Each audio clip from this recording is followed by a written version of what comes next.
Recording in progress.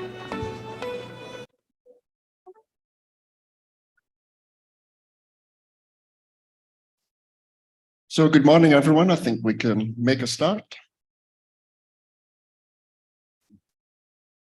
There I am. Okay, better go this side. So, welcome to the North Pole. Pretty cold in here. We're asking the hotel to try and make it a little bit warmer so it's a bit more bearable. But my Nog fleece is serving a very good purpose. Kept me warm in Ulaanbaatar and it's keeping me warm here. So this is the first of three peering forum sessions, and we're going to have a 60-minute panel discussion first for this one. And I've got two of my panel members here, and I've got the third one, and Rupesh is being shy.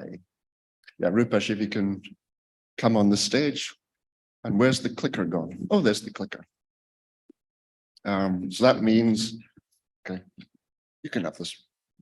So we've got 3 mics between 5 of us, but I'm sure we'll manage. So otherwise I could sit in the middle, but then it's a bit strange. Yeah. Unless we're taking side. No, I'm fine here. Fine here. Okay. Can I get the slide that shows what it is? Wherever that's going. So just explain a bit of the background. Where have I gone? Okay. I've gone there. Let's go on here. Right. Okay. Me. As a lot of you know, I'm very interested in how the internet infrastructure is building, has been built probably for the last 30 years or so, and how to make internet better in all the different parts of the region, Asia Pacific, well, all the parts of the world, to be honest. And so the background of this discussion is really historically exchange points have been developed by local internet industry to improve local interconnections, improve local peering, and generally make the local internet economy better, allow development of the local internet economy and so forth. So that's all been fine and good. We've seen that since, well, probably early 90s, late 80s, with the first exchanges in North America and Europe. But what we've seen recently, a recent trend, is the emergence of what I've called franchise IXPs, which are really the, I suppose, commercial exchange points who are now branching out into other parts of the world, helping internet infrastructure in these other parts of the world, really bringing more interconnects and so forth. So what we want to try and look at is the advantages and disadvantages, if there are any, of these franchise IXPs when compared with the homegrown exchanges. Looking at the benefits, if there are pitfalls of each model, and really the general overall impact on the local peering and interconnectivity. So I very much want this to be, and my panel members know, to focus really technology, the operational impact, how it makes internet better for everybody and so forth. But I really don't quite know where this is going to go, but let's see. I've got my 4 panel members here, and if the clicker works, there we go. So 4 panel members from different parts of the region, really representing different activities in the internet. So I've got Frank Orlowski from DCakes. DCakes has many locations all around the world, and so it'll be very interesting to hear DCakes' experience with helping build a lot of the IXs in the different parts of the world that they are participating in. Got Mark Tinker from CCOM, vast experience across the continent in Africa. And of course, before he was working at CCOM, he was a very well known member of the internet industry here in Southeast Asia, working in Malaysia. So Mark very much from the viewpoint of the transit provider, how exchange points impact business decisions and operational decisions they make. I've got Matt Jensen, Meta these days, Akamai in the years gone by, really from more point of view about content providers, content operators. So viewpoint that they have, what they do when they turn up at IXs, if they turn up at IXs, what the decisions might be there. And then I've got Rupesh Resta from NPIX in Nepal, which is, an IX that I remember many, many years ago, that Gaurav and I helped set up, forget which year, 2003, 4, something like that. 2002. We set that up in Kathmandu, sort of classic example of a homegrown IX in this part of the world. So that's my distinguished panel. Thank you, the 4 of you, for volunteering, being volunteered. So I think I'll sit down. So I've got, in the time that we have, we only got 60 minutes. So the time that we have, I've got 5 questions we'd like to cover. Not every question is for every panel member, but if the panel members have opinion about a question that's not aimed at them, and me, please wade in. But first off, so that everybody watching here in the room and on the streaming on YouTube and Zoom, if you would introduce yourselves, just a little bit about your organization and where you see your organization fitting into the internet infrastructure, into the ecosystem, please. Whoever's got the first mic. Hi, Mark Tinker. I represent CCOM. We're a submarine cable operator in Africa and obviously ISP. So we are heavily invested in exchange points, both locally in Africa and around the world. Yeah, I'm Matt. I work for Meta. We run a social network company. We are very present on a lot of IXs, obviously, around the world. And here with pretty much anybody who is interested to, and well, kind of trying to represent this side of the as a content network, I guess, for this discussion. Good morning. My name is Rupesh Shrestha. I'm from Internet Exchange Nepal, NPIX. We are based in Nepal. As I said earlier, we started in 2002, and over the year, it's already been like 20 years. It's the only IX in Nepal so far. There were some small startups initiated, but I don't think the kind of presence that we have, they don't have that. So probably as of now, we have around 40 members comprising of various ISPs, all the telcos, all the data centers, and whatnot. So we've been growing over the year after year. As I said, it's been already 20 years, and maybe after 5 years, it'll be like a golden jubilee or something, right? So yeah, maybe more later. We'll over the period, we'll just discuss more about NPIX and then about the community IX that we are running, and then more on that. Thank you. I'm Frank with DKIX. We started 27 years ago in Frankfurt. Well, the German exchange. Well, we're still called DKIX, but we now have presences around the world.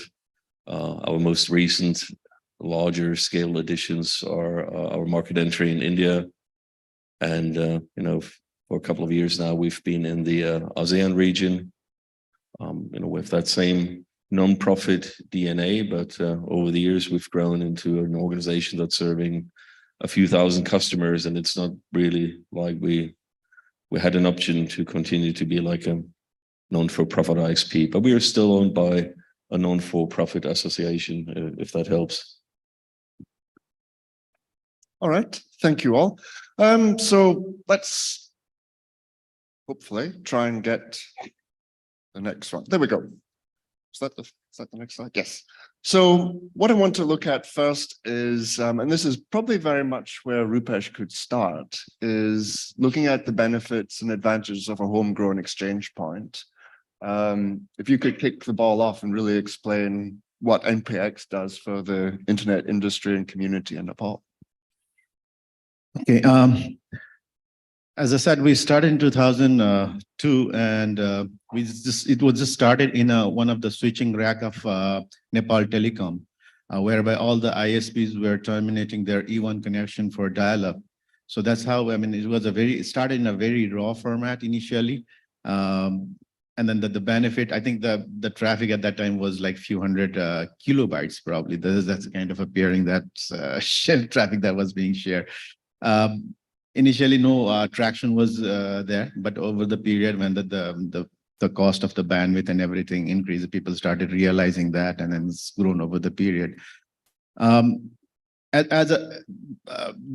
were very few lessons to be learned initially in terms of like not exactly the lesson to be learned, but what do you call that? The best practices, right? So we did not have too many best practices on how do we start this. Few were there, links cases were there, GKX examples were there initially. So learning from all those things, and Dr. Philip Smith came in, and then so many other PCH helped us, AP.NET helped us, but we've grown over the period, and now we are at the stage where all the ISPs, telcos, and everyone is connected, and that the traffic is growing year by year. During our AGM also, we share that data with all our members, and we are like, last year we had a growth of 111% in terms of a traffic growth. That's probably a native traffic that we built. And the benefits, as Dr. Philip Smith asked me to mention, few benefits that I can see is so far we have a very, what do you call that? I mean, basically a very cordial community involvement, whereby all the members are, participating in the IX, and then we have like, in case when NPIX needs any kind of a switch upgrade, or we need to, like, a World Cup is coming and we need another router or switch or server, we just reach out to all the members, and then they happily donate us for a temporary lease, or that some of them just give us the switches or a router server for that matter. Even the international communities have been helping us. PCS helps us a lot in terms of giving their technical expertise. Dr. Philip Smith gives us a lot of training and advice, and then Internet Society helps us with the switches. So all this community bonding is being enhanced by the kind of a role that we have. It's not that only the technical IXP setup that we have, but the community bonding has grown over the period, and that's basically one of the success story that we have in terms of like how we managed for like 20 years to remain as a single entity that can serve and has been serving with the growth in traffic, with the quality of service that we're contributing, and the contributing for the country, nation, as well as contributing for our members. At the same time, we also doing a lot of training activities for free for our members, a lot of routing security related trainings, or the NOGs have been formed. We started NP NOGs through initiative of NPIX. So a lot of benefits in terms of training activities also, like we've initiated. The structure is such that we most of the things that we decide, we have a board which is constituted from our members. So board decides, or the AGM decides on the pricing that we set. For like about 19 years, we had the membership fee of roughly around like $35 per month per member. Last year, we increased that to $75 per member per month, and which was like 100% agreed by all the members. So it's basically based on the 100% consensus that we had, and we gave out like 10 gig port for free in the membership. So a lot of other benefits are there. So I think I'm taking a lot of time on that. So probably I should wrap up. So there are so many other benefits. Maybe we'll, if once the other speakers speak on this, and then if we have more time, I'll just further elaborate on the rest of the things as well. Thank you. Any other panel members want to contribute from their experience? Frank, Mark? Yeah, so I think for us, primary advantage with homegrown exchange points is the community development, right? That's really it. From a practical standpoint, I think it's very useful for smaller operators, especially. For a larger operator, it can be a little bit challenging if they're extremely large, because then it might be more expensive to connect the exchange point. But for small to medium-sized ISPs, and even for the large ISPs in the market, it makes a lot of sense in building community and developing that. Frank, Matt?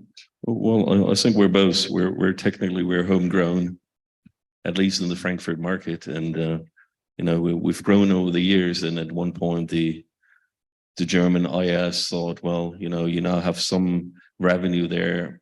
Basically, was cost recovery only at that point. So you need to create a company to run this in a company.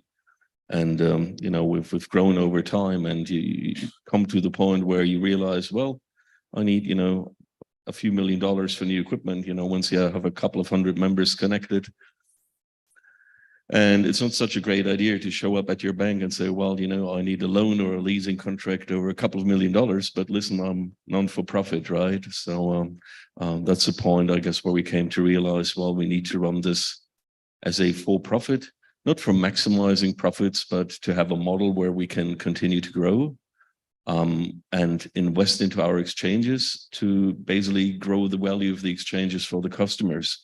So I recall, you know, when I first started with STKIX back in 2006, there were 3 or 4 of us, and we had, I don't know, 100, maybe 200 customers.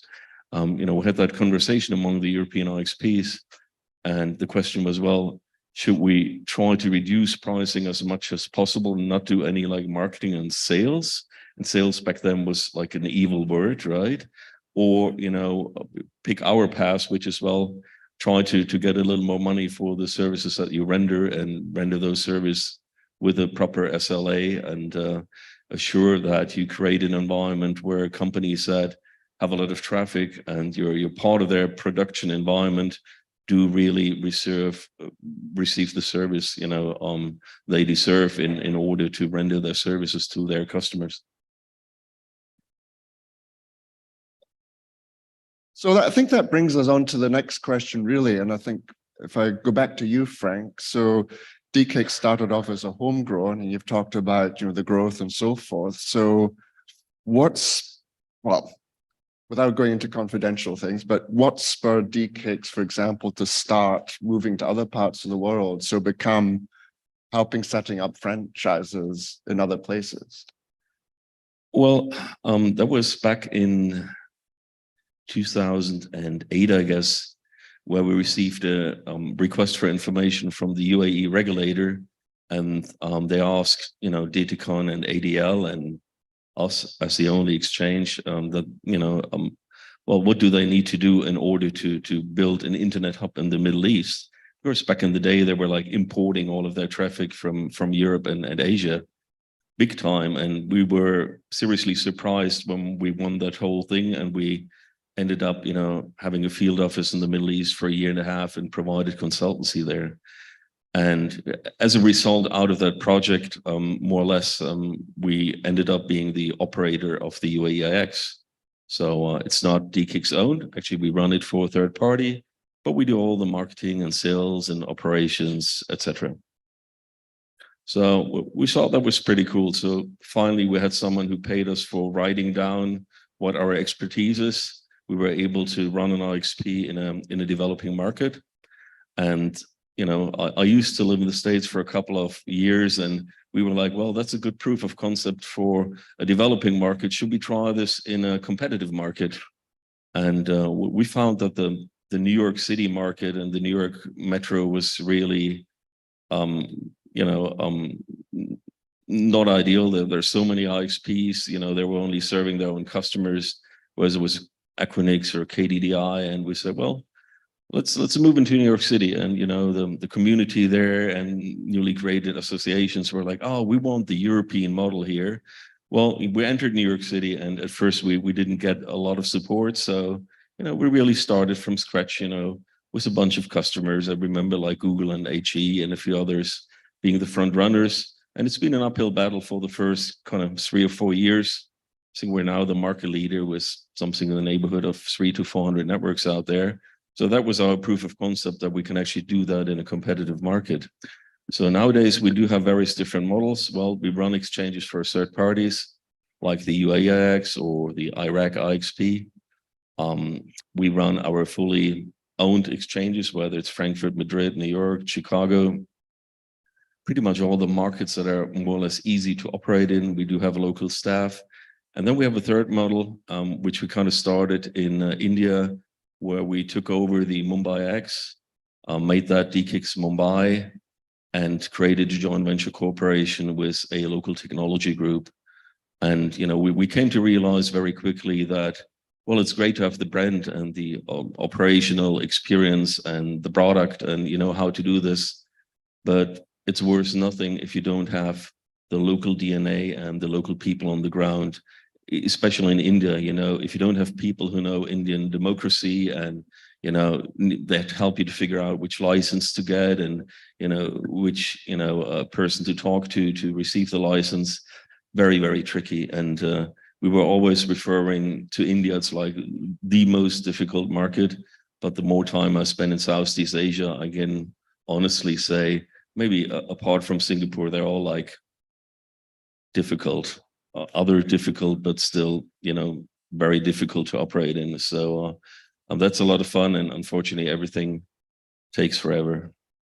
So just for the question that's on the screen, I mean, what do you feel the benefits that you've brought? Say, pick one location. What do you feel the benefits you've brought to them? Again, you know, in order to make it easier to market the exchange, it's the brand.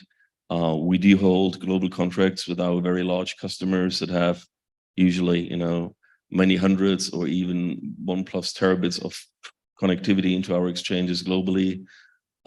They're having a global framework contract that says, well, you know, we're buying XYZ terabit. Very easy from a large customer perspective to deal with us. And again, you know, all the small, medium-sized customers, they benefit from like a best-in-class service from a proper SLA. And, you know, depending on where you're located, you know, there might be a local NOC like in India, or, you know, you're calling us from Madrid or New York, then you end up at our Frankfurt NOC or the US NOC. So I guess it's basically about the combination of, you know, the global brand and technology and network automation and all the stuff that you're able to build if you're like a bigger organization. And, you know, it's all about scale from our perspective. And, you know, combining this with the local DNA. I mean, there's no point trying to enter a market like, I don't know, Manila without having, you know, local people based here that are part of the community. So other panel members, Mark, Matt, thoughts based on your experience? Yeah, so we, in our experience, we really haven't put any stock into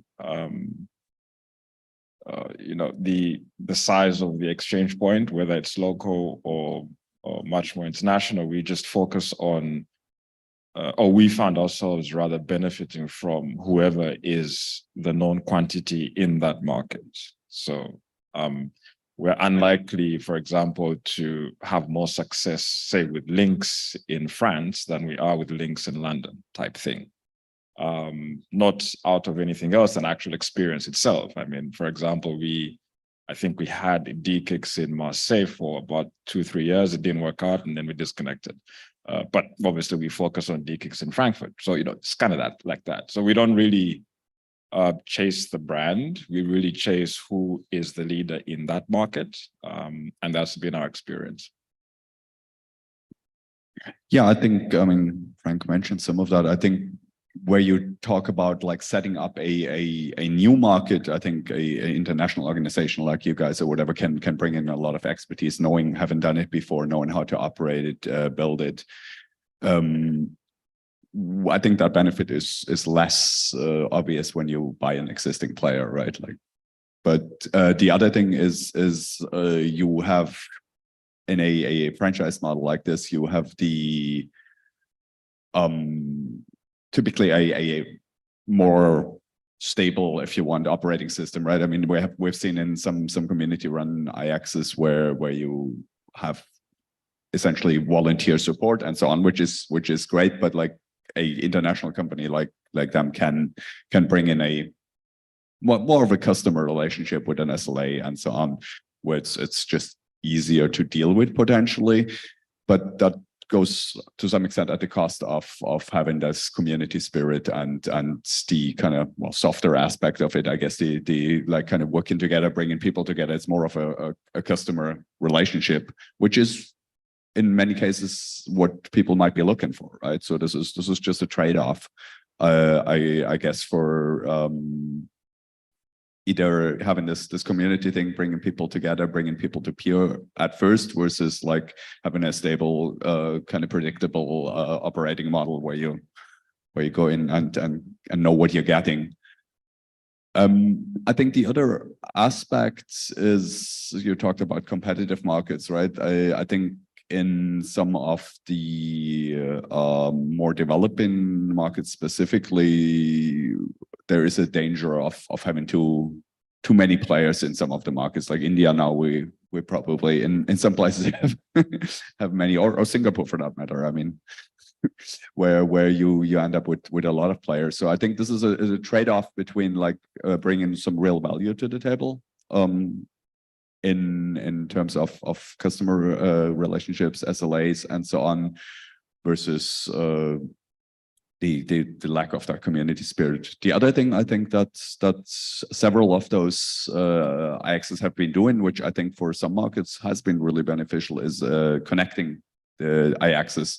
So allowing people to go that are connected to one IX to peer with people that are connected to another, which for some smaller players might be a really useful thing. From a content side, it's not necessarily, but for smaller networks, that gives them a much wider reach that they otherwise wouldn't get, right? So I think that's a big benefit I see. Yeah, are you talking to the community aspect of this? Well, we still entertain customer advisory boards in all the markets we're in. When we ask our customers to be involved, you know, we're literally investing well over $1 million a year into sponsoring things like this one. We're you know, a founder and a co-host with EPF and GPF and all the great events that we initiated, and thought, well, if we have peer peering events, you know, those peer people can stop traveling, going to RIPE and APRICOT and all the other great events if they really care about peering. But, you know, ultimately we created the perfect peering travel circus, I guess, was all of us going to EPF and GPF and, you know, APRICOT and NANOC and all those great events. Yeah, I think, you know, there are certain trade-offs in terms of, you know, you want to run a business and, you know, how to serve the community. I guess we're doing this as good as we can. With regards to overpopulated markets, I think that's a very good point. And, you know, you said, you know, Singapore is one of them. You know, I'd only agree. I mean, in Asia, we mainly operate what we call a distributed peering fabric in order to have a differentiator and to help cater the transformation in this market where, you know, basically stuff that used to be in Singapore and Hong Kong only is now about to be made available in Manila, in Jakarta, and all the target markets. And those are the markets where we intend to operate local exchanges. We try not to do any new greenfields like, you know, India. Well, we acquired a platform. We serve now 600 customers. I think we're probably the largest player in India now. So there's nothing we can do when other people decide to enter the market like crazy, right? Singapore, as a matter of fact, we've withdrawn our local exchange in Singapore, you know, realizing there's really no point in trying to compete locally with SGIX and Equinix. It's a well-served market already. So again, you know, wherever we expand to, we would first try to find a local player. Like, let's take Manila. We're here through a partnership together with Getafix. We decided not to build another local exchange because you look at the Manila listing in PeeringDB and it shows among PH OpenX, Getafix, and I don't know, PLDT and Globe, and like, you know, 15 other people that think it's a great idea to have 7,400 internet exchanges in a market like Manila. which is clearly not the case, right? That doesn't make any sense. Yeah, and so we're really discussing the next question I have on the screen, which is, how these two types of exchange, the homegrown exchange can coexist with as using Frank's words, where a platform has been bought and you've developed it for you. So I think Matt touched on it as well. So I think we should try and explore that a little bit for a few minutes and just again, from your experiences, because there are other places where they are seeing these, I suppose, well, they're competing with each other, I suppose. So how do we try and make this be advantageous for everybody? Maybe I'll start with that. Few words or few takeaway words from what we've discussed so far and what I've heard so far. As Mark said, with the homegrown community IXP, the scalability part, once it grows bigger and bigger, and the need for the bigger IXP setup is there. Probably we are not ready yet with the community setup. We need a commercial, more franchise type or commercial IXP setup. Second point, yes, SLAs would be another thing that the franchises IXPs has the benefit for the bigger set with the bigger setup and bigger requirements. But apart from that, the funding and the business part of it, that probably the franchises ISPs or the more commercial business-oriented IXPs can bring about. The fourth part, more on the community IXP and the homegrown IXP that I belong to, we deliver the spirit part of it, which Mark touched upon, right? So the trust and the spirit among the community for to be able to help with each other and then the need. That spirit part is basically what we deliver, and that's based on that spirit we deliver all the training programs that we have, the volunteering part, and that we deliver. The IXP part, I do remember somebody, Gaurav mentioned to me about DKIX helping NPIX in the earlier days of its setup, where even the Euro IX membership was paid by DKIX. Not sure Frank is aware of that. So yes, we did coexisted in terms of helping each other. There are definitely some advantages that, as I mentioned earlier, few nutshell points that I mentioned. There's definitely some advantages that franchise ISPs bring about, and then definitely certain portion that the community ISP like ours has benefit in terms of our existence. We basically think about like how the community can grow, how the members can benefit from it, or how the country as such benefits from it, rather than the organizational P&L perspective. Thank you. Yeah, I think I mentioned it earlier. With many markets, I think can absolutely sustain more than one IX, right? Maybe not some really, really small kind of community where you just start up, but like in the bigger markets in this region, having two IXs is definitely beneficial, because you want to have resilience for a start and the ability to kind of connect maybe in different data centers and so on. So there's no problem with coexistence. I think the danger there is when you end up with fragmentation, right? Where you end up with having, especially at a startup phase, too many IXs. I think Paris way back in the day was the greatest example of where that goes horribly wrong, where you basically don't have that critical mass that makes an IX work, because you have 7 and like none of them has that kind of critical mass to have be attractive, and most people can't connect to all 7 of them if they want to peer with each other. I mean, the real benefit of an IX is to connect to one kind of port and get everybody, right? And the moment you end up having too many and break that, then actually that's a real problem. But in most markets, having 2 or 3 in big markets, I think works and has shown to work very well. I mean, and they can coexist, absolutely. I think the other danger is where this has happened in some instances, where you end up with a kind of too competitive kind of thing, where access try to kind of get customers from each other and so on, and that's also a danger.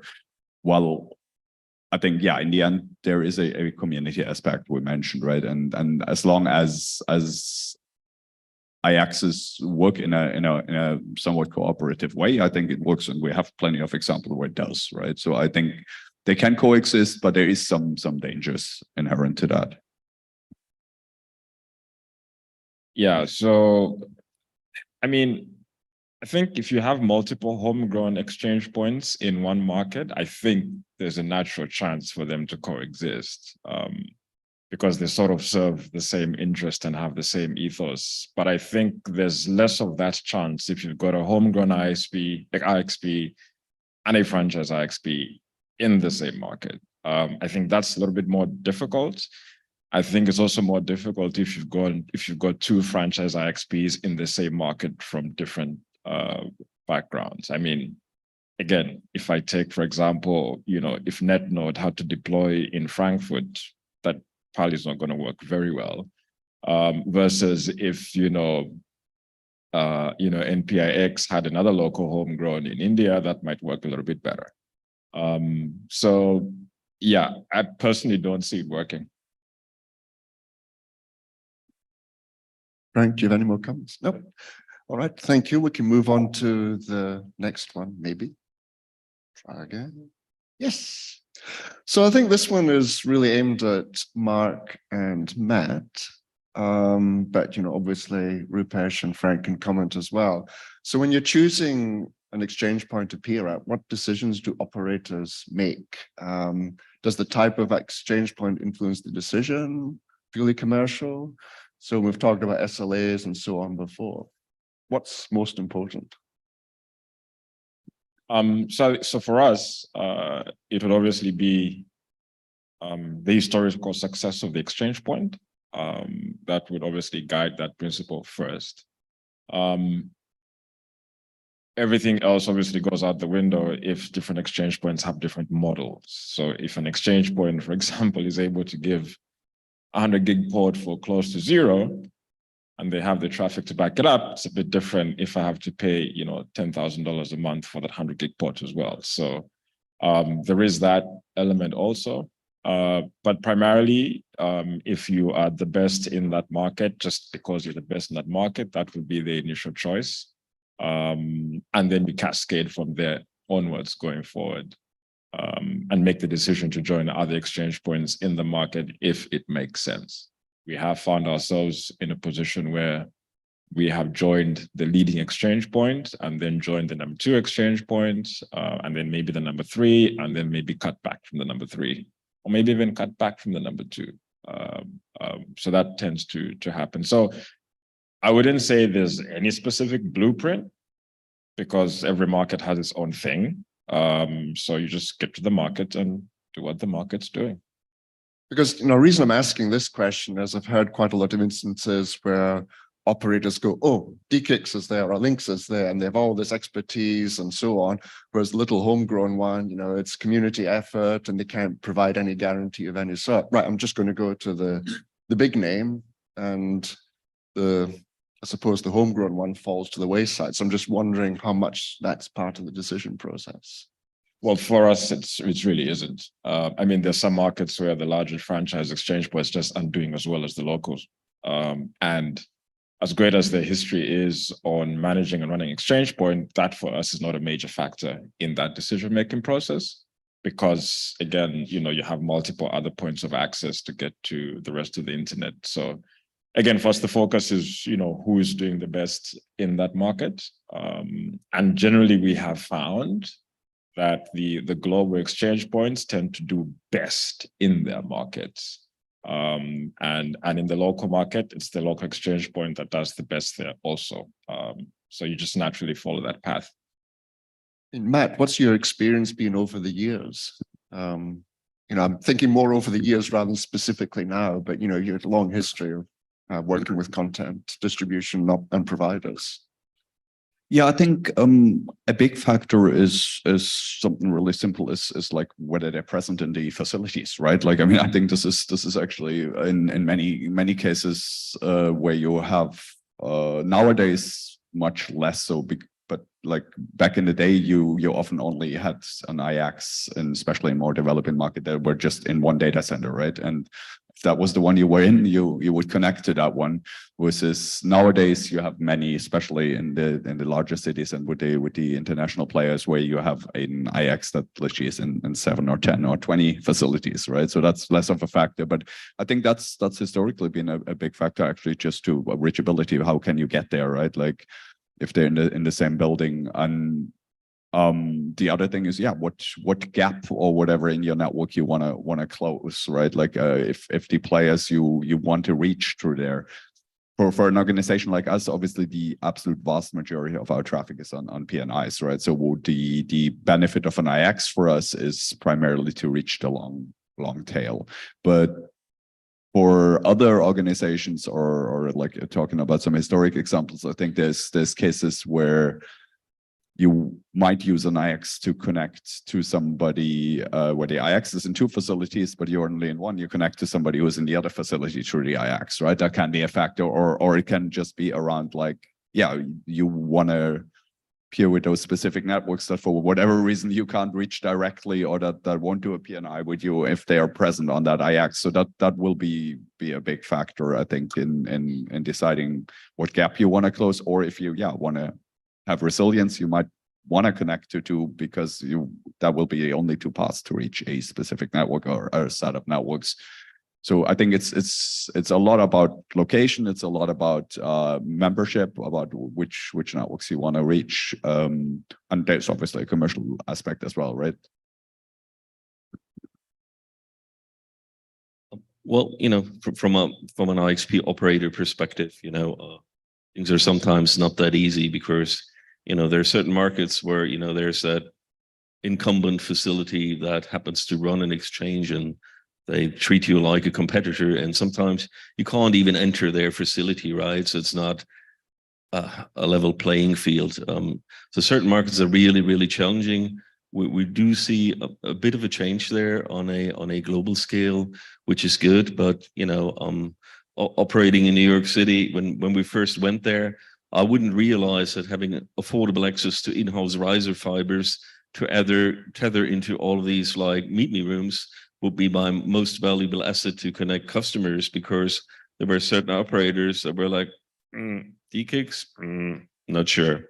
So, over time, you build trust and you overcome those challenges, but it's tricky. And, going back to what ISP to choose, I guess it's fair to say, and if the winner takes it all, or at least the vast majority, there are a lot of markets where we see 2 stronger players. Sometimes it's 3, but that's pretty much it. All the others just, I guess, are, spending some money on keeping the switch alive, but they're not really moving some traffic. I mean, if you look at Malaysia, for example, the big incumbent is the MIAX. It's the biggest player in town. We're the number 2 player, and I have to admit, we're a little smaller. We're trying to catch up. We're investing a lot of energy, but that also comes to you need to come with a differentiator, which is our ASEAN product that probably competes more with transit than with the incumbent exchange. So we're there to support that transformation. So if there's a well-established, robust exchange, you're the newbie in the market. It's not an easy one, even if you arrive at the global brand. I mean, if you do everything perfectly right, like we did in India, well, you end up being the market leader. All is good, Yeah. Just to add to that, the fact that Matt said about the trust factor with even the community IXP that we have, like NPIX or any other IXPs, the trust is very important. If you decide to start a community IXP this year, and then you don't expect the Meta to come over or Google to come over and then have it in Europe, that trust will not be built. With NPX, the benefit is we've been there for like last 20 years. We've established, we are set. So that trust factor is very important for the community IXP. And building that trust with the community effort that we put in helps us become a very strong service provider. And yes, the scalability is the issue with us, probably with the kind of a funding that would be required to compete with franchise IXPs or the bigger commercialized IXPs. But I think with the kind of a community support that we have, or if given a chance that the homegrown IXPs is given a time with the community will bond together very strongly, so that I think that there will not be any kind of a problem in terms of like meeting the SLAs or building that trust with the service providers and things of that sort. So give community IXPs a little bit more time, a little bit more trust, a little bit more effort, so that it's stable enough to build that trust, whereby like Mark said, I mean, do you trust the community IXPs to, I mean, start this year and then expect them to provide the services, whereas the commercial IXPs or commercial franchise IXPs can set up based on the resources that they have, the funding that they have. That process is very easy for them. Yeah. I would though say that I find it quite fascinating about the brand, well, not just brand loyalty, but loyalty, right? So maybe I'll ask Matt and Frank, because you're probably a big customer of theirs and you're a big provider of theirs, right? So like if you, Matt, had an option of say picking up NPIX or DKIX in a single market, would you automatically have the guys in procurement saying, we're going with DKIX because we have this big contract? Or, you know, or would you say, well, NPIX have, you know what I mean? Like this, is the loyalty a thing? Like, is it a real thing? I don't know. I wouldn't say so. I mean, in our case, the answer would be fairly simple because we would basically connect to both anyways, right? But like, no, to say like, I think there is probably an advantage, like where you have an existing like MSA or whatever, versus negotiating a new agreement, but that would not be a deciding factor for us. Like again, in reality, we would simply connect to both.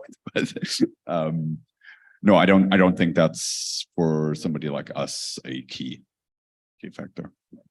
So yeah, I mean, because again, I mean, it's impossible, obviously, to get them to get a large exchange point everywhere in the world, because they can't be everywhere in the world. So is that, you know, inherent global MSA really practical in the long run? Because the majority of markets you're going to have to be dealing with not that, you know what I mean? But then also where you go in a market that's not primarily theirs, they probably aren't going to be doing as well as the local.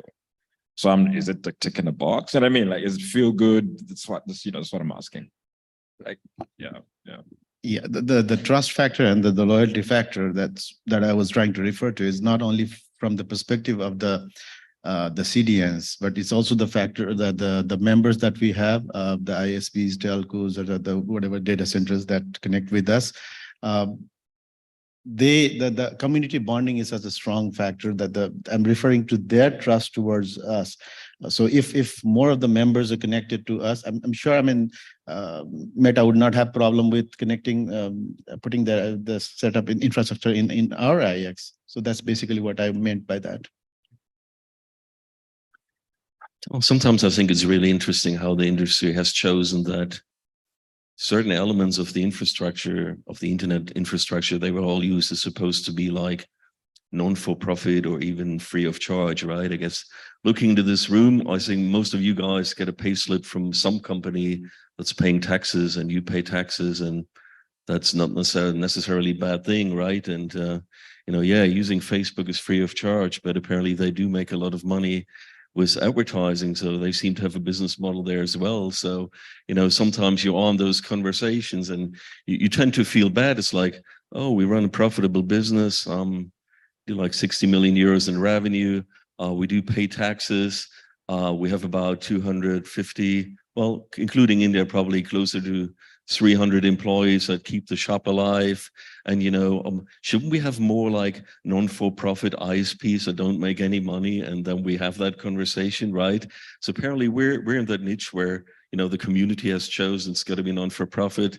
It's like you're going to an ANOC, right? And, you know, it's like, oh, you're not supposed to bring your corporate slide deck background because it's also, you know, non-for-profit and educational and whatever. At the same time, you talk to the ANOC people and you want to sponsor something like beer and gear. They, oh, we happily accept your $15,000 to, you know, to participate in this. So sometimes I think those conversations are a little awkward, but, you know, maybe it's just me.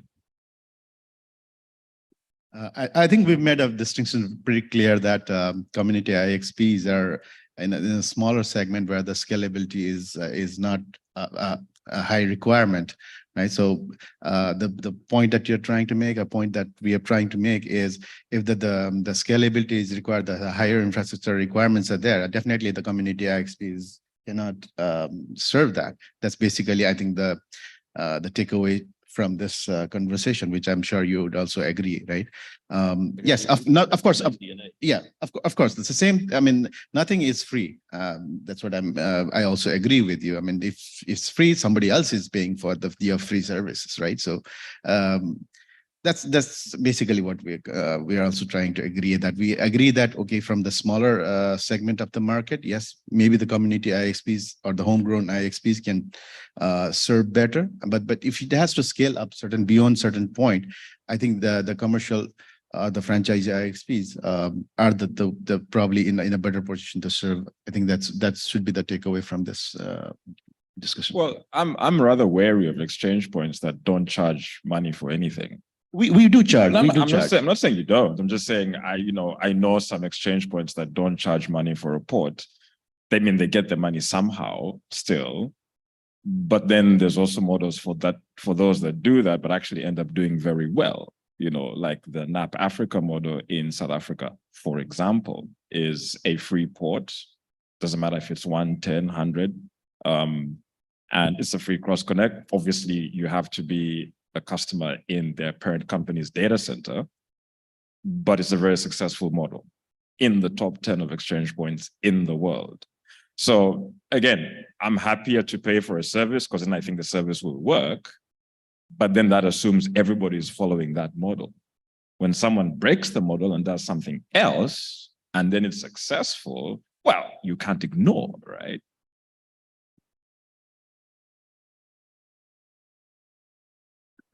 Yeah, I'm trying to advance to the next one, but I think I've lost the pointer. Oops, sorry. Can you go back? Yeah. Okay, yeah, that was the final question. So what are the best practices for exchange points serving the same location? Competition, cooperation, coexistence? Should the homegrown exchange find a franchise to collaborate with? I don't know. This is open. I don't know what the answer is, but I'll be interested in the four of yours viewpoints. I'm not sure if I have an answer to the question, but so if there's anyone in the room who runs an IXP in Southeast Asia and wants to play in a bigger sandbox, please let me know after this session. Thank you. I think that's the answer, isn't it? So 3 options: competition, cooperation, coexistence. Competition, definitely not. Probably community IXPs or the homegrown IXPs will not be able to compete with the franchisee IXP. It's just like putting a small fish in a pond and then having a shark in the pond. I mean, they cannot definitely compete. Right? So cooperation, definitely yes. Coexistence, if in we don't need to coexist in. I mean, as I said earlier, in a smaller segment of the market where we set our foot, and based on the trust that we gain from our members, definitely we can coexist in a smaller scale, but definitely not as a competitor in a bigger market share. Cooperation, as I gave an example also earlier, we cooperate with we cooperated with DPIX in certain aspect. DPIX has helped us. Facebook has been helping us. Our Internet Society has been helping us. Yes, the cooperation is the crux of how the community IXP is sustained, and that's basically what we believe in. Yeah, I think I alluded to that earlier a little bit, right? Like, I think there is a danger, or has been in some markets where there tries to be like kind of too competitive, right? Where you're trying to kind of get your members or your customers off the other IX kind of, or trying to push them out, and that is really dangerous. In most markets, I think we have seen that coexistence is possible, right? Where a market is big enough to have 2 IXs, they can work, and they add benefit in having 2 if you have a large enough market. Again, Frank also mentioned, like, once you go beyond 3 is like it will taper off, right? That doesn't work anymore. So I think coexistence is possible if the market can support to, but yeah, I think there is a danger of it becoming too much of a fight or competition where people like try to kind of push each other out. So that's exists, but I think there's also plenty of examples where coexistence works well. I think there's no salesperson here on the panel. If I bring on a salesperson from DKIX India and from some other Indian exchange, they would make it very transparent to us how they're busting their balls in India, right? So, you know, we're the friendly part of that conversation, but in fact, depending on the market that you look at, yeah, in fact, there is real competition, whether we like it or not. Yeah, one more aspect of cooperation that I forgot to mention earlier, in terms of which we probably did not touch upon earlier also, is on the regulation side of it, policy and regulation part of it. This is something of probably our forte that a community IXPs could have in terms of working with the government and working with on the various policy levels with the government, whereby we can collectively as a cooperation between the even for the franchise ISPs, we can work together in terms of like advising or proposing to the government in terms of like how the policies and regulations should be worked upon. And that is the trust factor that I mentioned earlier in terms of trust with the members, trust with the policymakers, trust being a community. And that is also something kind of a cooperation that we can coexist in terms of building the better market for the IXPs. Yeah, I mean, in terms of the global exchange points trying to coexist with the local ones, I'm not sure that's feasible in the long run. Someone will get hurt. I think the driving force of having to consistently grow, I think is a big issue. I don't think you can keep growing. At some point you'll stop growing. But I think constantly trying to find growth outside of your market, especially, is probably going to end in tears at some point. But I do think that between at least one or two, maybe three, say 2.5 homegrown exchange points in the same market can coexist, but at some point you will taper off. And again, if you're happy with not having to grow excessively and just to leave the thing ticking over for the next 40 years, you'll be fine. But I think if you're trying to, hit the ceiling and then go out the ceiling and into the stratosphere, you will always be in pain. And I think with exchange points, especially if there's more than one, I mean, you can only have so many ports on one and so many ports on the other, and to all balance out, what's the point of chasing that exponential growth that has to taper off at some point? So I think just, getting back to the basics and just serving the community and not trying to, build palaces on these things will be fine. So one thing I forgot to mention at the beginning, we welcome questions from the audience. I mean, we've got about 2 minutes left before Achi will chase me from the stage. So One question. Does anybody have a question they would like to ask the panel? And say your name, please. Yeah, hi. Pankaj Chaturvedi, representing ISPI. I'm from India.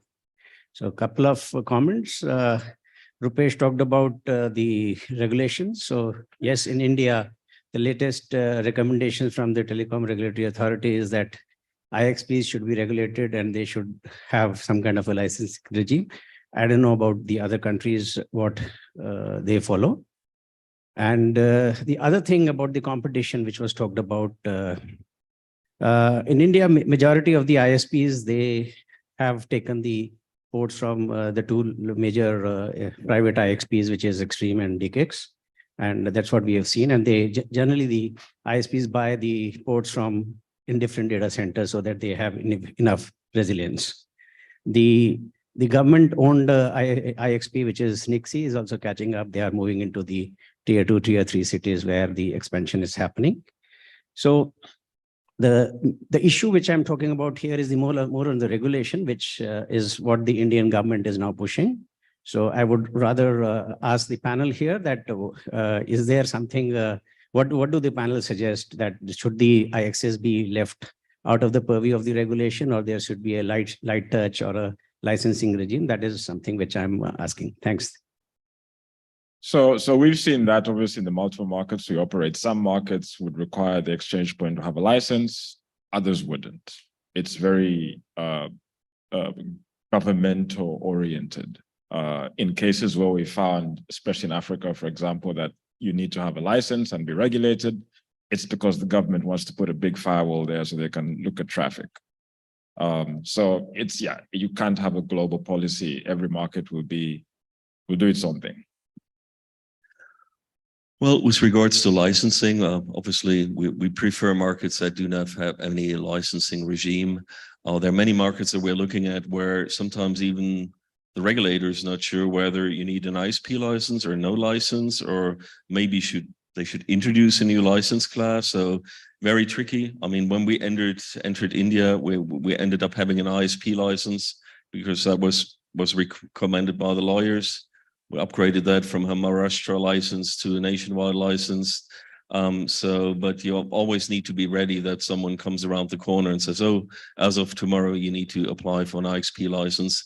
And, you know, depending on the market you're in, you know, there are certain government payouts associated, or, you know, India, for example, you need to have a bank guarantee. So if you're violating your license, you know, the regulator will straight go to your bank and, you know, get, you know, whatever the fee is straight from the bank without arguing with you. And, you know, they will just send you a note. So, yeah, we'd prefer not to have any licensing, but that's not the real world scenario. So no other comments? Rupesh, did you want to? No, otherwise, Not Narelle? really. Yeah, hi, Narelle Clark from the Internet Association of Australia. I just thought I'd quickly mention the model that we've adopted with our brothers and sisters across the ditch in New Zealand. So we assisted them by providing a loan to the New Zealand Internet Exchange Association to help them establish. And so they now outsource their operations to us, which we then operate across from Australia and New Zealand. Of course, we have hands and feet on the ground that we use. And of course, we work very actively to support them to grow that community. And they're a very successful network now of 3 exchanges across New Zealand.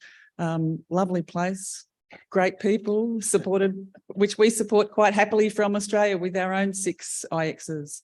So yeah, all of these sorts of issues come up, but it's very much a collaborative approach where it's a not-for-profit association supporting another not-for-profit association to grow and live and thrive. Yeah, cooperation. Yeah. And that's the way this thing works, isn't it? Exactly. Sorry. I was just going to say, Nina, and the Swedes doing something like this with Denmark across Malmo, if I'm not mistaken. I think NetNode and the Dane, yeah. Something like that. Yeah, sure. You want to add something? We need to be quick. Yeah, I mean, hi, I'm Nina, currently Kentic, but living in Denmark. And we've actually seen exactly that happen where we had like a meltdown in the local exchange in Copenhagen. And we would then have NetNode from Sweden kind of come into the market and build a functioning IXP that benefit the community there as well. I think they've done exactly the same now for Norway. So Nix is also operated by NetNode now, as far as I remember. Yeah, thank you. Thank you. Thank you. Anurag? Anurag Bhatia, Hurricane Electric. I have one question for Matt. I think while the discussion was not supposed to be, in the context of India, India was mentioned quite a few times. A strange coincidence, and this is not just with Matt. I think everyone just kept mentioning India. This is kind of good. I'm from India, so I'm happy about that. My question is, Matt said there is an overload of an IXPs in certain places, including India. So that's probably true if you assume that India is just Mumbai or maybe Delhi, but that's not true when you see in the context of the geography. And the fact that there are 700 million plus users, and ultimately, if you exclude Delhi, Mumbai, Chennai, Noida, Bangalore, out of 600 odd Indian cities, other cities don't have any exchange, don't have any interconnection happening. Even many ISPs in these cities have just layer 1 fabric. They won't even have a router in there. They just transport. So would you say still we should have only maybe 3-4 exchanges in these cities? Well, I think when we were talking about markets earlier, I'm not talking about a country typically, I'm talking about a city, right? So when I was talking, or Frank earlier, about having too many in one market, that means that city. In this case, I think we were talking about Mumbai, right? This does not mean a country as a whole, especially a large geography like India. When we talk about markets, we talk about, in our case, like a metro area, right? And yes, I think Mumbai does not need 7 exchanges, right? But that has nothing to do with another city in India. Okay, fair enough, fair enough. Okay, Yeah, I do think it's I think it's a natural development. You start off in the bigger cities, right? And then you grow into the smaller cities. Again, as Matt was stating, it's a huge market. It's a huge country. So if you look at our business in Mumbai and some of the other markets, a lot of our customers, they are long tail tethered into Mumbai because that's where the density is, right? That won't stop them to take advantage of a local community exchange or, you know, another local DKIX or Extreme or whatever exchange. Sure. And the other point I have is actually for you is it's hard to retrofit an ISP license to run an exchange. You would be getting things like, URL filtering and other things, which you can't do on a layer 2 fabric. So retrofitting technically would cause a lot of complications, probably. Well, it's two unrelated topics. Having someone tell you that's not a license you need, and well, if you can't implement any legal interception, which is great, then there's nothing you can do, right? Sure. Thank you. okay, final question, Toyama-san. Hi, Katsuya Toyama of an APIX, an association of an internet exchange points in APAC region. So I'm not a question, but a comment. So Frank said to contact me as an franchise IXP. So as an IXP association standpoint, the people who are intending to make or grow the homegrown IXPs in APAC regions, please contact APIX. As we have a collaboration with an APRIC Foundation and ISOC and APIX, we have in case you can't reach Toyama-san, drop me a line. Yeah, we prepared an IXP supporting program. So please contact me or APIX. Thank you very much. Sorry. I think on that note, thank you very much. Yeah, we've run over time. Archie's glaring at me. So I would like to thank all the panel members, Frank, Rupesh, Matt, and Mark. Really appreciate the discussion. It was very interesting. Appreciate your time. And well, contact whoever them for whatever you want to contact them for. Thank you all. Thank you. Group photo.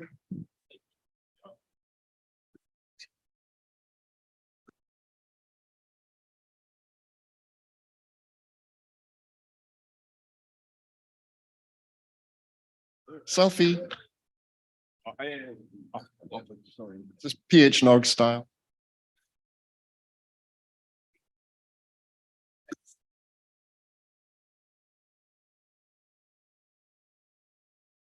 Thank you, Philip. Yep. So the next session is a very familiar one for everyone. It's the peering personals. So we'll just wait for the slides to come up. Very straightforward. You know everything about it. So it's introduction to every network, and then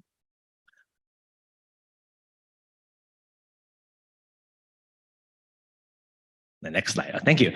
So normally it's 3 different versions.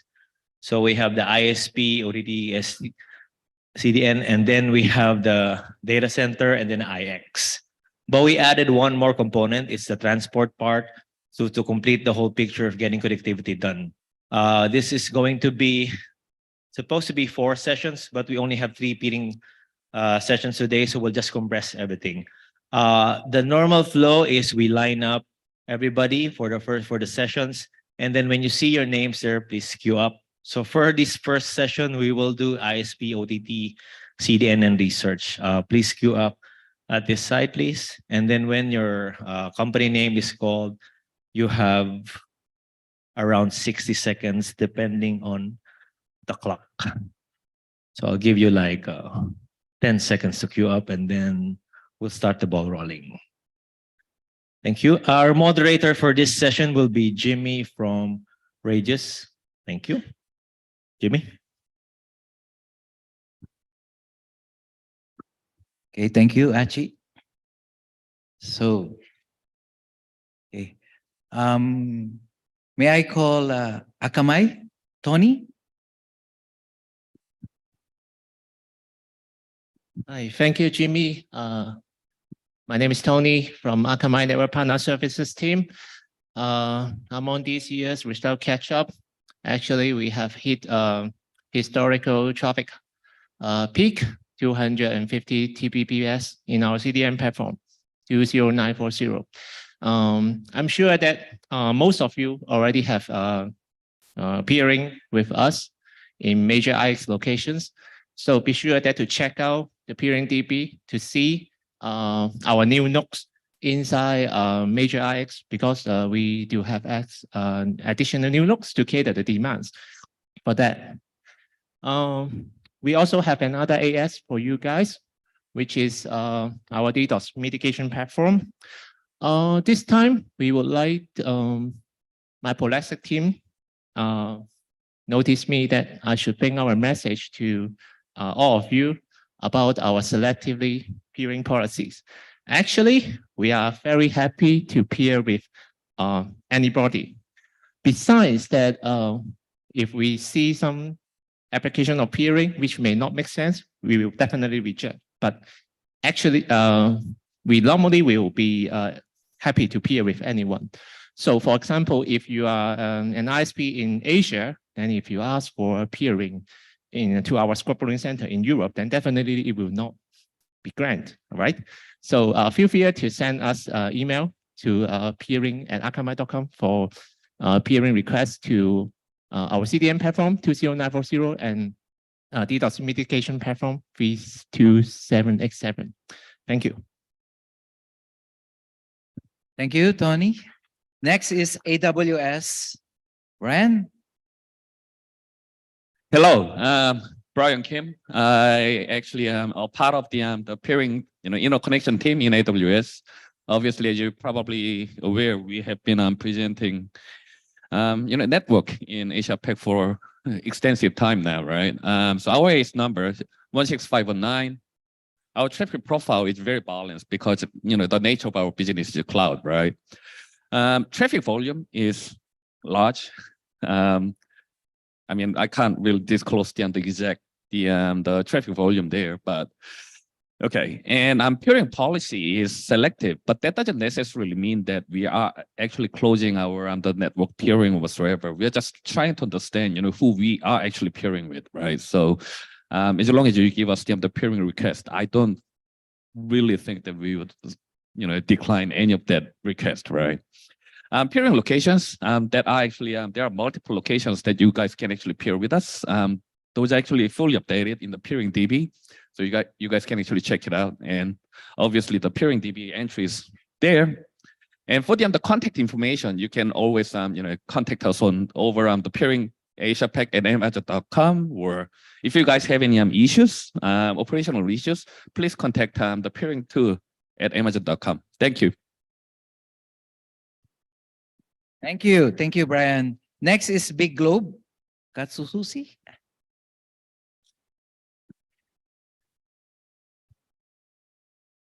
Hello, everyone. My name is Katsushi Yamaguchi from Big Globe. My AS number is 2518. Big Globe is one of the big ISP in Japan. We have 3 million eyeball customers and 3 Tbps traffic. Our peering policy is selective, but we welcome many peers.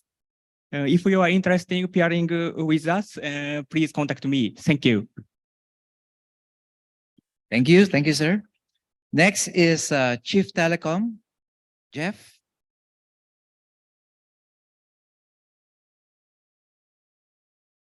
Thank you, everyone. I'm Jeff Hong, and Wilson is my colleague Chief Telecom is the biggest neutral data center in Taiwan. For internet access, we provide both for data center or on-premise enterprise customer. Chief Telecom's AS number is 17408. And we provide internet DIA service with IP or transit service with different upstream options, such as with China route or without China route, international route or domestic route in Taiwan only. Traffic volume is about more than 300 totally, and we have selective peering policy. And we can peer at TPIX, TW, TWX, and Equinix Hong Kong, SGIX, Hong Kong IX, JPIX, AMSIX at Hong Kong and Singapore. You can contact me or the contact information above to reach for peering.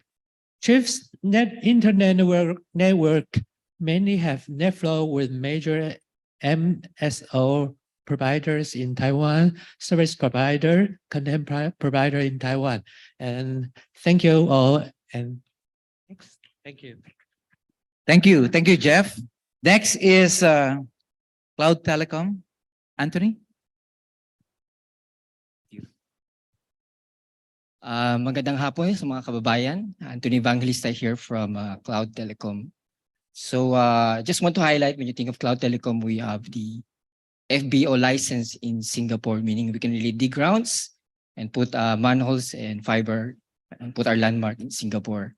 So usually our major service are backhaul services, multiple of 400 gigs, and DCI interconnect and local loop provider. So Anthony here, I'm part of the number 3 employee, part of the pioneering team of Singapore Cloud Telecom. Thank you, that's all. Thank you, Anthony. Next is Converge. Rain?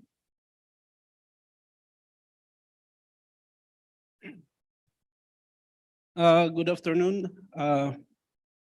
I'm here to speak on behalf of our colleagues, Mr. Mike and Sir Rain Boniel. Converge is actually a fast-growing company here in the Philippines, and it's operating around 16 years as a internet provider. Our ASN is 17639, and our traffic profile is eyeballs, and our traffic volume is around 7 terabytes, and our peering policy is open. So we welcome the other provider to peer with us, and our peering location is Asia, USA, and EU, but via remote peering. We peer with AM6, D6, and for Asia, we peer with HKIX, BBIX, JPNAP, Equinix, Tokyo, and Singapore. For the peering DB entry, it's a you can search us. You just type the AS number and contact information. If you want to peer with us, you just email peering at convergeict.com. And thank you. Thank you. Next is Dito. Kim?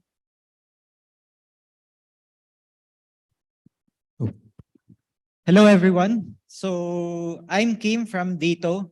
Well, as you all know, we are the third major telecom provider here in the Philippines. As of now, we are offering mobile services, but soon we will increase our product portfolio. So we are known as ASN 139831.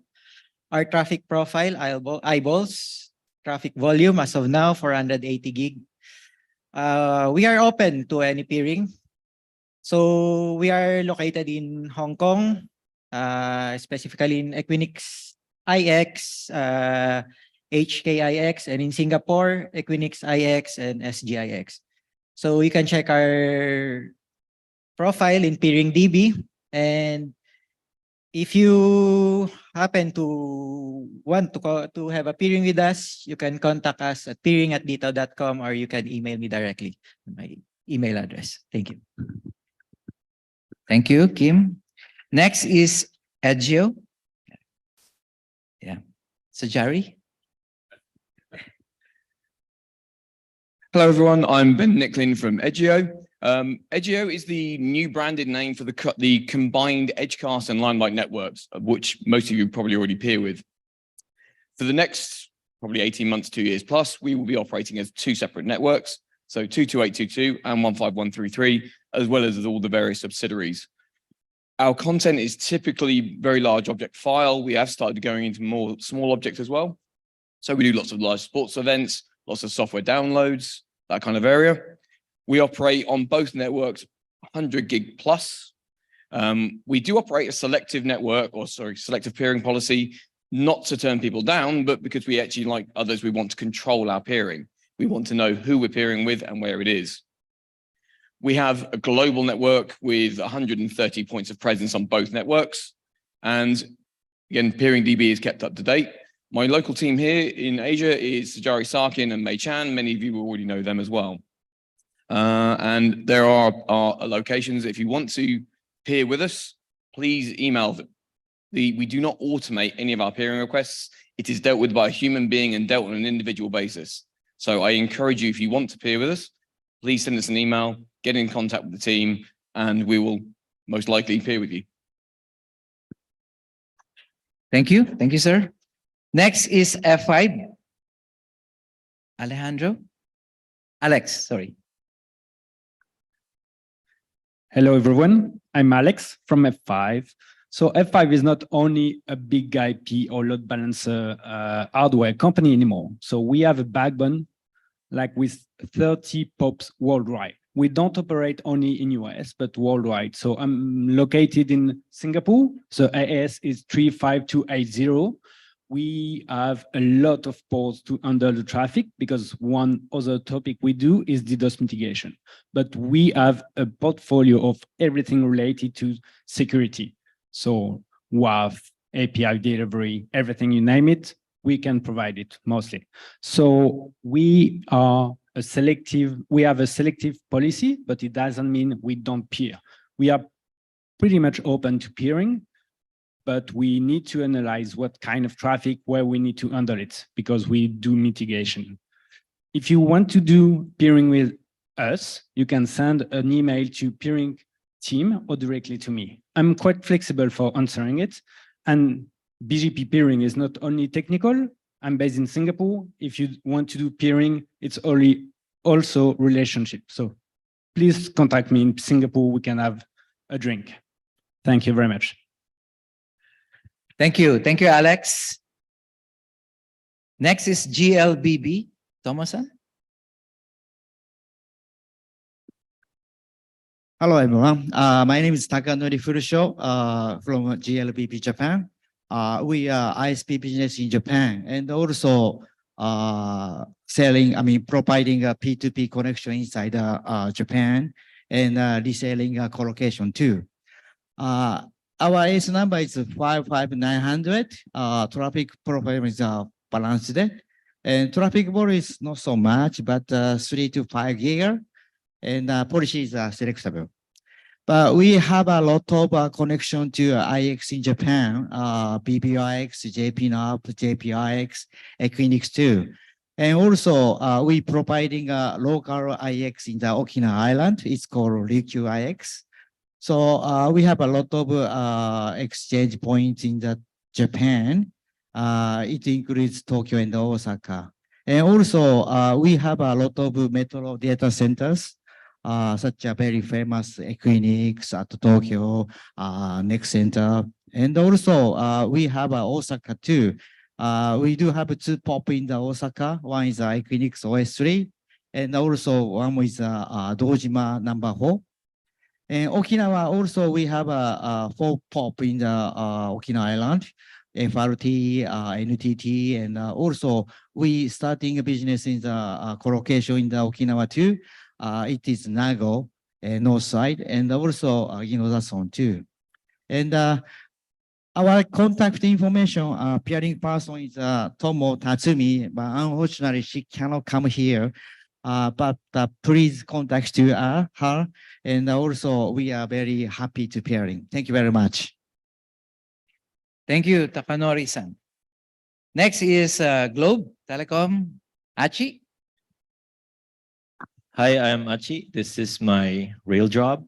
So main AS is 4775, open peering policy, current traffic around 6 tera, 25 locations spread across in US and Asia. If you want to peer with us, check out the peering DB entry or email directly to me. Thank you. Thank you, Achi. Next is Google, Seichi. Right. Thank you. I am super excited to be here. And this is really the reason why I traveled from the United States to come here. Google AS 15169 is now ready to peer in Philippines. This is super exciting.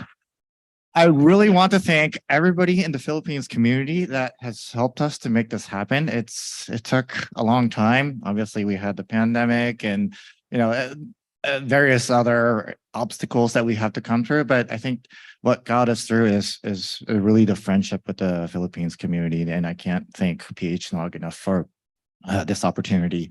The locations are here. Obviously, I'm not Ray, I'm Seiichi, but the peering person that looks after Philippines, he wasn't able to come this time, but he's Ray, what he looks like.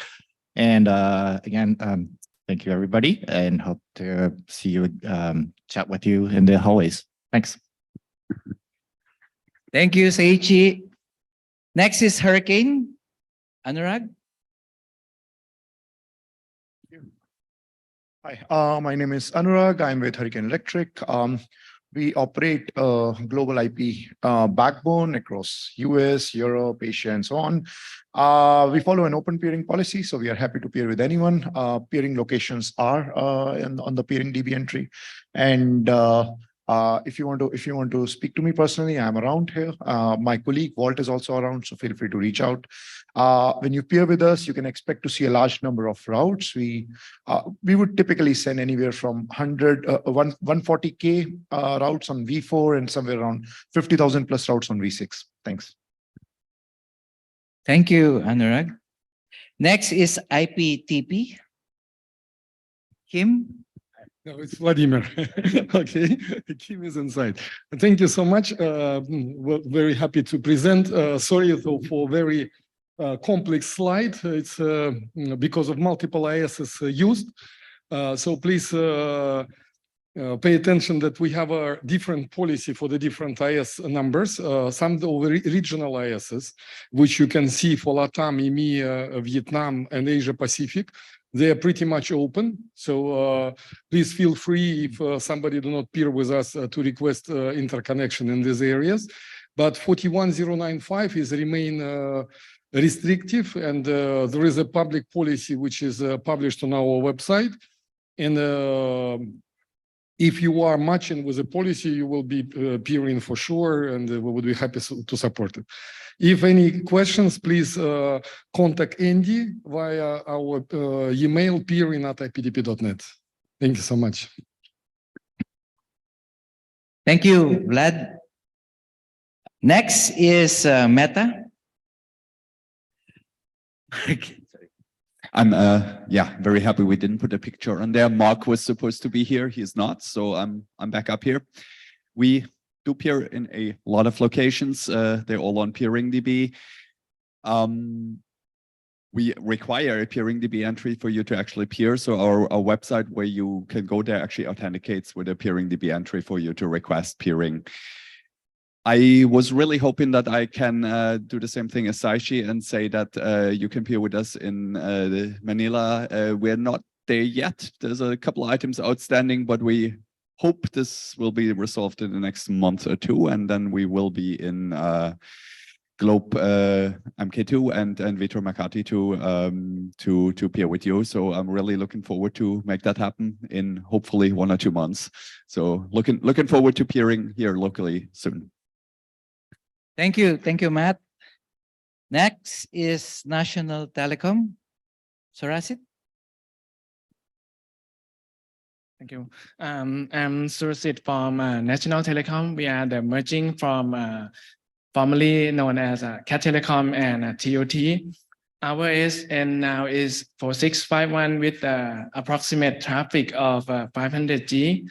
We have an open peering policy and we are available in Asia, Europe, and US. If you want to peer with us, you could contact us with the emails in this slide, or you can access at the Peering DB. Thank you.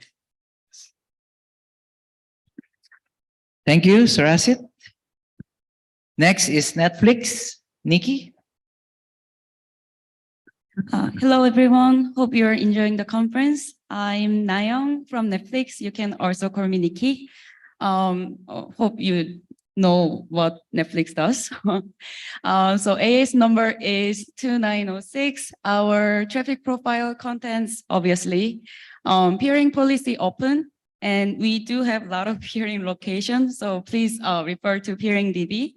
And if you have any question about peering and OCA, our cache server, you can contact to peering@netflix.com, or you can go through our website to raise a ticket, which probably would be better for us to track down. And these are just pictures are a little bit small, but this is the team manage the partnership and interconnection in Asia, Oceania, and Pacific Island. So please reach out to us and feel free to say hello. Ian, Nikki, myself, Jocelyn, and Jeff, our network engineer, are attending the conference in person. So looking forward to talk to you later. Thank you. Thank you, Nikki. Next is PLDT, Marvin.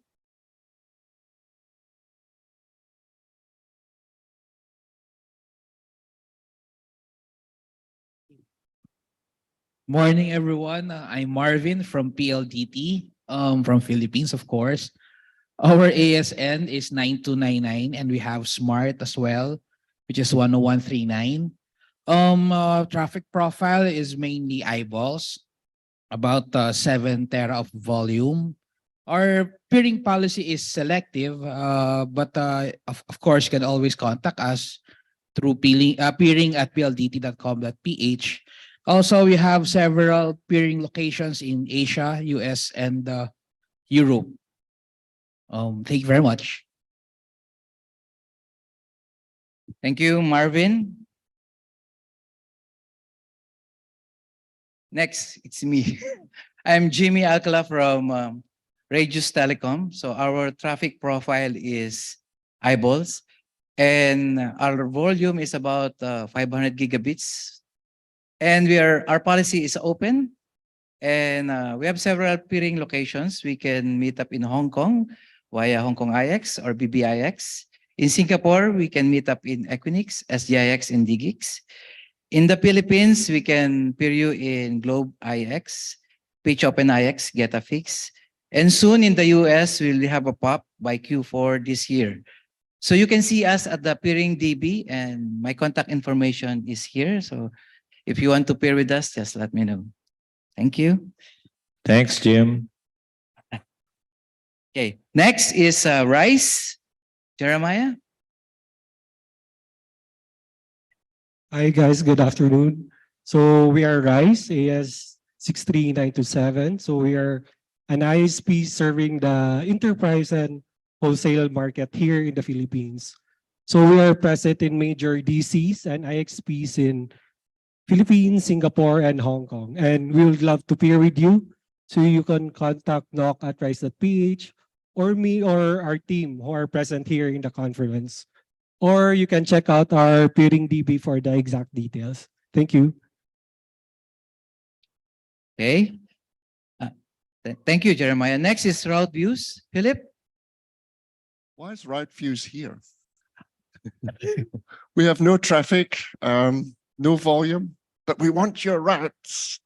So at over 36 exchanges around the world, love for you to peer with us. It's very easy, drop a note to help@routeviews.org. Likely John Kemp, who will reply and we'll set up a BGP session. And send us as much as you can, because there are hundreds, if not thousands, of researchers who love to find out what's happening on the internet, and really appreciate if you'd peer with us. Thank you. Thank you, Philip. Next is SoftBank. Satoshi.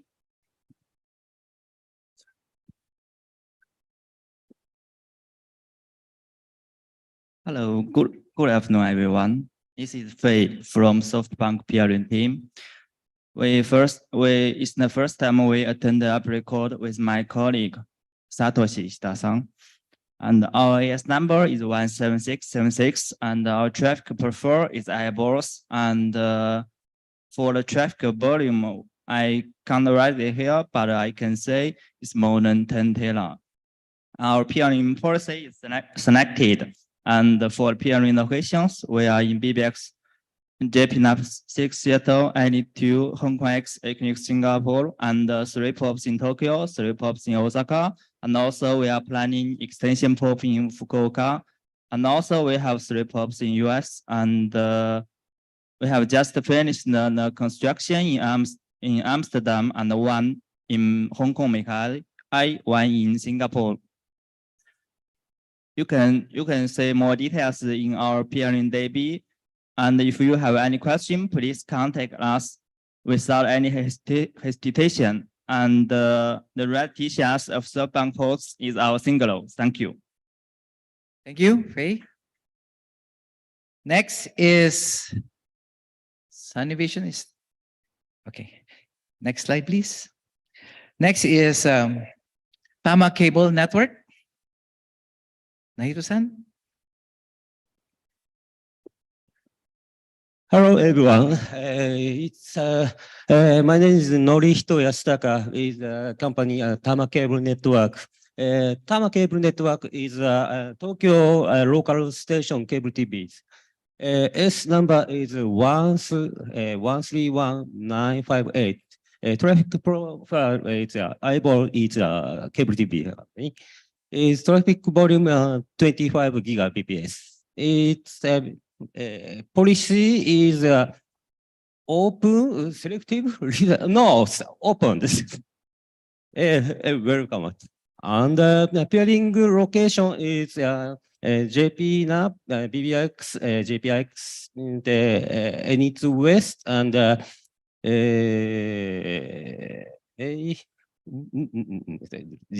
this one. And peering email request. I want request peering. Thank you. Thank you, Nahito-san. Next is Telin. Hi, everyone. I'm Amin from Telin. Telin is a subsidiary of Telkom Indonesia. We operate global network infrastructure span across Asia, Europe, and America. Our IS number is 7713. We carry on the largest Indonesian eyeball. Currently, our traffic around 10 and 20 terabyte. So if you are interested in peering with us, especially if you are a content owner, aggregator, or interested with some of our product, then let's talk further. That's all from me. Thank you. Thank you, Amin. Next is Telstra. Karen.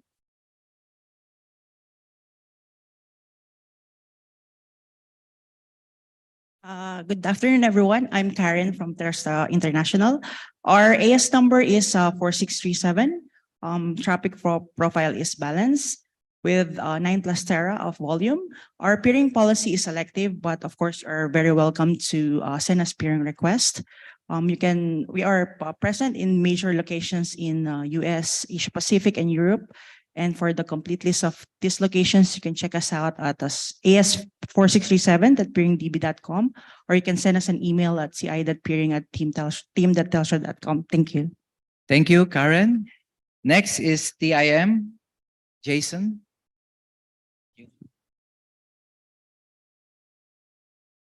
Good afternoon, everyone. My name is Jason from TIM.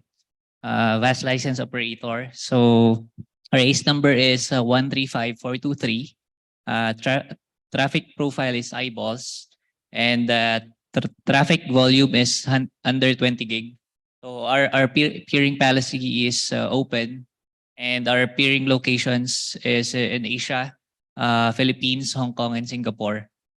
So if you'd like to peer with us, you can visit the Peering DB for the information, and my contact information is in there, and as well as the contact information of our team. Thank you. Thank you, Jason. Next is Twitch, Senge. Hello, everyone. I'm Sengi from Twitch. We are primarily a live streaming platform that focuses on video game live streaming. Our ASN is 46489. Traffic profile belongs to the content. Sorry, I'm not able to disclose our traffic volume. And our peering policy is listed as selective, but we are pretty much open. We just want to make sure we know who we are peering with, and making sure we are peering at the right locations. We are present in most major data centers and IXPs in APAC. So please look up our Peering DB page for all the common facilities that we may have. For peering requests, you can reach out to our peering mailbox at peering@twitch.tv, or you can reach out directly to me. Thank you. Thank you, Sengi. Next is University of Guam. Jose? Please. After everybody, Jose Santiago from University of Guam. We're AS 395400. We're in educational research, so one of the only two research peers on this whole platform, aside from Route Views with Philip.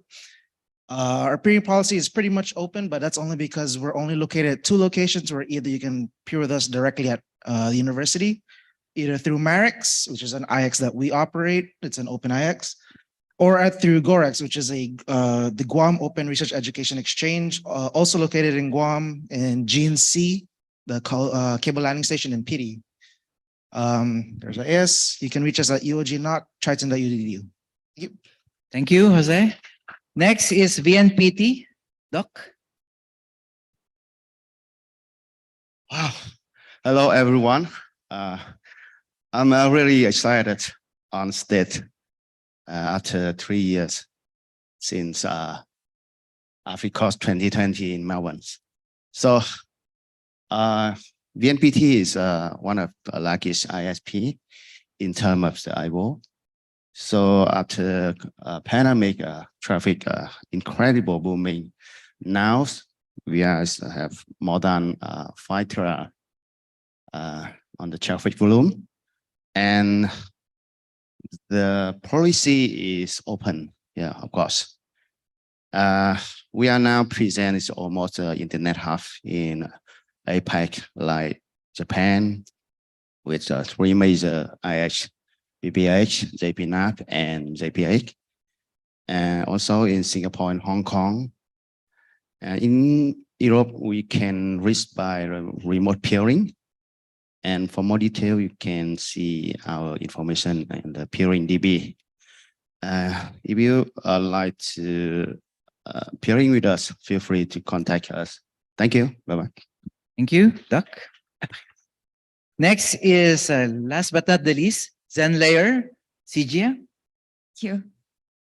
Hello, everyone. I'm Shijia from ZenLayer. Our AS number is 21859 and 4229. And our traffic type is content. So we are actually a platform hosting popular content like gaming, video, e-commerce, online education, and cloud services. So right now we have over 12 terabits of traffic, and our peering policy is actually generally open, but only selective in a few locations. And in terms of peering locations, we are present in APAC, Middle East, Africa, US, and Europe. You can also peer with us locally here in Manila. For the complete list of peering location, you can refer to the Peering DB entries. And if you are interested to peer with us, please contact myself or reach out to the peering email address. Thank you. Thank you, Sijia. Thank you, Jim. That ends the first session of peering personals. Some additional reminders. So the next peering session starts at 2:30 p.m. and then we have another one at 4:30, and then by 6:30 we have the peering socials. So just a reminder, these are the batch 2 of speakers for the next peering personal session on the next 2:30 session for the peering. You can go now for a break and see you again by 2:30. Thank you. Thank you, everyone.